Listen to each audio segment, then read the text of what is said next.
I really didn't know what the actual feeling of grief felt like until the day that it was my own mother who was lying quietly and lifeless in the coffin, waiting patiently to be buried. The truth be told, there is no healing after losing a loved one. There is no overcoming completely after losing a loved one. But you learn to live with the reality. You learn to live with the reality that now this person is gone and life has to continue no matter what. I don't believe in stages of grief. People mourn differently, people grieve differently. Grieving is a process that is very unique depending on an individual. In today's video, I'll be sharing with you some of the ways you can handle the grieving period when grieving over the loss of a loved one.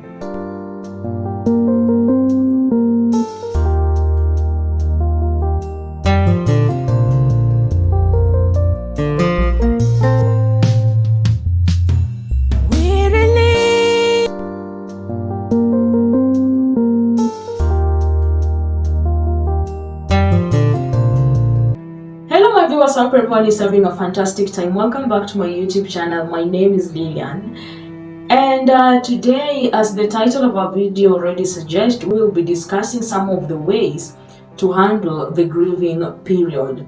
Now, I'm doing this video in memory of my loving mother, of our loving mother who went to be with the Lord on the 13th of July 2009. Whenever I see especially young children, teenagers, and even just young adults who are not yet capable of taking care of themselves losing their parents, my heart really goes out for them, and I am like just one prayer I do tell God is, God, please soften the heart of the other parent or maybe guardian or anyone or any well-wisher who will be willing to take care of these children or maybe the teenagers after losing the people who are maybe taking care of them, or maybe after losing a loved one or a close family member. So yeah, let's start our today's discussion. And as usual, thank you so much to my usual YouTube subscribers. And if you're dropping by for the first time, thank you. If you find the video interesting, do consider subscribing, liking, commenting, and sharing with your friends. And also remember to subscribe and hit the notification bell so you get notified anytime I upload a new video. So number one, acceptance. It is very important that you accept the reality. Acceptance is like the window of your healing process. Though you won't heal completely, but it is like the window of normalizing the fact that this person is gone. This person is never coming back. And life has to continue. So I know it's not easy, but try as much as you can to accept the reality. Okay, number two, seek Jesus. Allow God in. Allow Jesus in. Let God embrace you. Let the creator of heaven and earth, the giver and taker of life, be the one to comfort you himself. Let him embrace you. When I lost my mother, I wasn't yet spiritually strong. I was just like the normal church goer on Sunday, and then I come back and that's all. I never had a relationship with God. And I remember at some point I was so angry with God, and I asked God several questions. I was like, Father, you are the giver and taker of life. Why did you have to take mom at this particular moment? Why did you have to do this? But I think I was pardoned because I never knew anything to do with having a personal relationship with God. And God is so loving to an extent of even when you are angry with him, even when you are asking him questions, even when you are feeling like your life is about to come to an end, God will take care of you. Because today, looking back, it was God. As much as Dad really tried, God participated a big role in taking care of us, taking care of everyone. Because he tried, he was also mourning over the loss of his dear wife. That was a strength that came from God himself. There is a powerful consolation, a beautiful, a loving consolation that comes with seeking a refuge in Jesus' arms. Number three, allow yourself to mourn. You are a human being. This is for especially men. Men try to pretend like they are strong, but they are not, especially when it comes to losing a loved one. Sweetheart, you are not strong. You can never be strong for such a shock. Because for me, that was the most shocking period of my life. I never thought that something like that will have happened to us. So allow yourself to mourn. Cry if you want to cry. Release your feelings if you want to do so.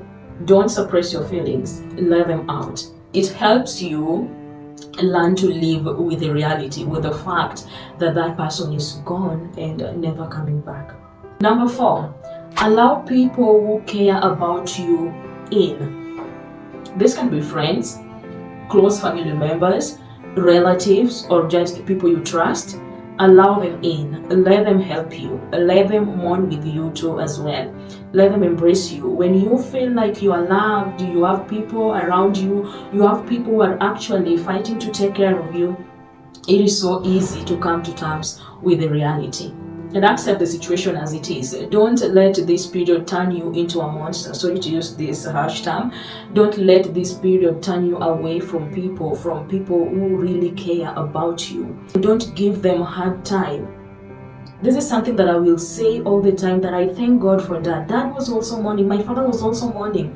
But he took us. It was like he's the one who took the burden, the grieving burden of the family. And he handled it with the strength that only God could offer him. People were like, how will these children live without their mother? We were very close. We are a family of 5 siblings. We were like 6 friends. Like, you will always see us a walking group, do things in group, a group of 6. We used to laugh a lot. We shared. I think God knew Mom was going to leave us early. So that's why we had those wonderful times with her. But when the time comes that she had to leave, she left, and we were left with Dad. And my dad really tried. And this is my prayer for everyone who is losing a parent at a young age. May God soften the heart of the other parent who will be taking care of you, just the same way God did with my dad's heart. He took good care of us. He fought for us. He forgo all his needs just to see us grow without the feeling of the absence of a mother. And not once, not twice, I used to hear my dad refer to himself as the only dad and mom his children have, even up to date. So yeah, don't push people away. Don't push those who care about you away. Okay? You still have a long way to go. Okay, number 5. Make sure you are trying your best to take care of yourself and just general well-being. Take good care of yourself. Don't turn into drunkenness or maybe drug abuse or overindulging in sexual activities, sexual pleasures. You will feel good for that particular moment, but after that period is over, you will be back to reality. Those things don't help. Alcoholism, sexual pleasures, drug abuse, those things don't help. Don't do that to your dear self. Make sure you are taking good care of yourself. Okay, this is not the time to lose yourself in addiction. This is not the time to lose yourself in abuse of any kind. Take good care of yourself, and as always, remember, life has to continue. Number 6, it is advisable that you do stuff in honor of their memories, especially during anniversaries. Embrace those memories, treasure those memories. Let those memories remind you of them all the time. This way you get to feel like, as much as they've left physically, they're still part of you. They're still kind of living with you. When you embrace the memories, you treasure those memories. Again, have their pictures with you. My siblings and I have several pictures of Mom. We at times look at them, and then we just enjoy the memories. The Christmas we shared together, New Year's that we celebrated, we used to celebrate as a family, and we remember, and we are like, Mom was a very beautiful mother and also a loving and a caring wife. So when we see those memories, especially with those pictures, we get to feel like we really thank God for the time we had to share with her. We've never even a single day regretted having her as our mother. As painful as it is that she left early, we really appreciate her. And if asked today, I wouldn't choose any other mother. Even if God was to tell me today that Lillian, another life is beginning, and this is your mother, and she will be passing away when you are 14, in 14, 15, I will choose her over and over again because she made a very big impact in my life. We do everything the way she used to do. And I think we took most of our physical features in our family, and starting from hair, nails, even skin complexion, body shape, everything, even the style of life, the way she used to cook, because she taught us how to cook before she left, that we really appreciate. Anytime we cook, we eat, we remember her with our good cooking. She was a good cook anyway. So yeah, embrace and treasure those memories, okay? Lastly, number 7, seek help.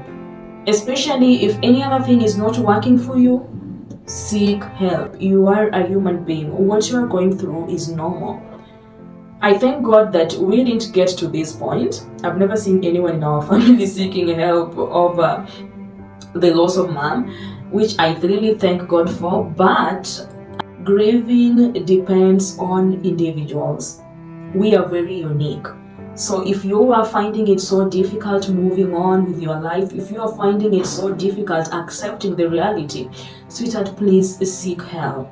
It is very advisable that you seek help and let people guide you, let professionals guide you. Even your spiritual fathers, your spiritual mothers can guide you. Again, something I thank God for. We have a pastor who is like our spiritual father in our family, and we are friends. We talk to him a lot. We share a lot with him. Even dad share a lot with him. It is advisable that you seek help. So that's the end of our today's video. I hope you've learned something. But before I leave, I love to say this. I know people lose their loved ones every day, each and every moment, like every single second, every single minute, every single hour. And it is not easy losing a loved one. It is not easy seeing someone you loved, someone you had a close relationship with, leave you, especially a sibling, a parent, a spouse, a close friend, whichever relationship you had with that person. It is not easy. And my heart really goes out for those who have lost parents, siblings, spouses. Kindly do accept my condolences, and may you find consolation and comfort that only God Himself can give. And again, my prayer to you, especially to those who are losing breadwinners, or maybe those who are taking care of them, that may God, the Almighty God, soften the heart of the people you are remaining under their care. And I hope and trust that God will answer that prayer as you begin a new journey of living your life without someone that you hold dear to you. May God soften the heart of the people who are remaining with you, the people who you will remain under their care, the people who will be taking over the one who left. Okay? And yeah, until next time, bye bye.